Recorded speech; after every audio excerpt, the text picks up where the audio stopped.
What's up, guys? Gator Dave here.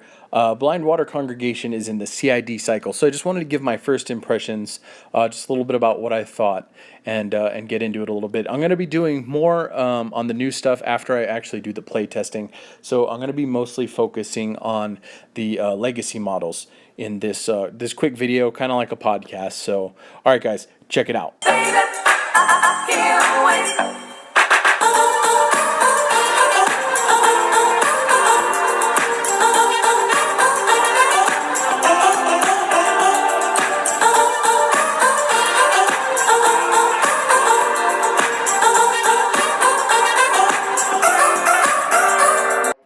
Alright, so tons of great stuff that they showed off. Of course, Bloody Barnabas 2, the Dracodile, all that tons of great support stuff that we're going to want to try out and play test. And I really urge the community to get out there, play test, let your voice be heard. This is a unique opportunity to let the game developers hear your voice, hear what you have to say, make a contribution to a game that you love, to a game that you play. Let your voice be heard. So I haven't partaken in any of the CID so far, but since it's my faction, I want to get out there. I really want to try and contribute. So I'm not going to really speak on any of the new stuff because we haven't really played any of that. But there were some of the older models that I specifically wanted to talk about today, just really quick, just a quick video. But the big one that I wanted to talk about was the Bog Trog ambushers. And if you saw the CID video, and I'll put a link below, where Will Hungerford and the other dude talked about Bog Trog ambushers, and they kind of just glazed over them. They dropped in points. They dropped 1 point in cost, which is great. But they talked about the pull, and they're like, yeah, they should definitely have pull. They're, they got the fish hooks, and it makes sense and all that. And it's like, I get that. I get that it's a fish hook, and they could pull with it. It's a great zoning tool for scenario and stuff like that. But man, how many times have you actually used the pull? I've been playing them forever. Since Mark 3 started, they've had pull, and I've been using it. And maybe I got it off a couple times, but hardly ever at all.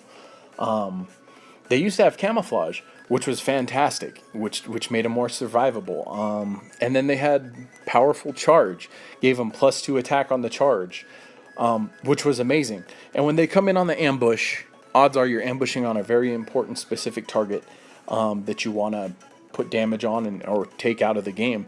And powerful charge made that happen. So they lost that, and they got advanced deployment and pull. And advanced deployment on those guys isn't that great because, odds are 9 times out of 10 you're going to be ambushing. So where it can be a viable, versatile option to be able to advance deploy them, odds are you're going to be ambushing. So, and you could make the argument that, hey, I want to advance deploy them with Rask. But odds are, Rask is going to be killing Shamblers, for his sack ability. So I don't know about advanced. And I don't know about pull. So, I think 9 points, 15 points, it's a great point cost for the Bog Trogs. But I would like to see them get something other than what they have. Instead of advance, maybe hook them up with Prowl. Because Prowl is kind of like camouflage was. And thematically, I think that works out for them. So I would like to see Prowl. And then for the pull, instead of the pull, if they got back that powerful charge or whatever, or if not that, do some kind of, since they have combined melee, give them a combined pull, where it's okay, 2 Bog Trogs could pull a medium base, or 3 Bog Trogs together, if combined melee attacking, could pull a large base.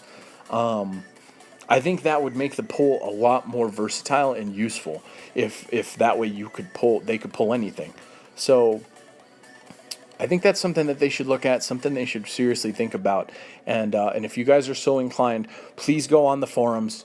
Please talk about the Bog Trogs. That's something that I would really like to see get pushed through.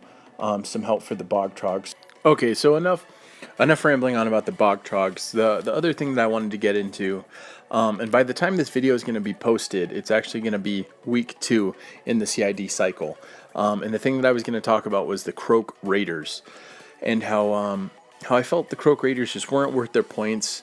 I think it's just too much for what's going on, what they're doing. But in the CID cycle for the second week, they picked up Pathfinder, which is amazing. Which I actually posted on the forum, which I feel like they should have had. So the fact that that got pushed through and the Croak Raiders got Pathfinder is amazing.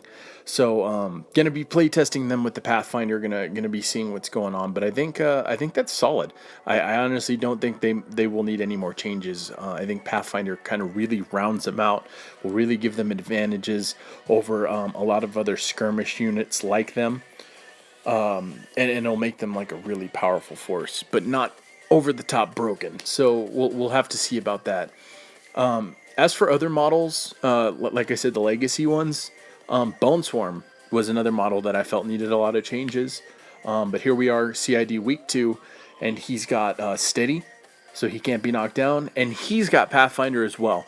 So solving a lot of issues in the faction that have Pathfinder as a main problem. So really good stuff.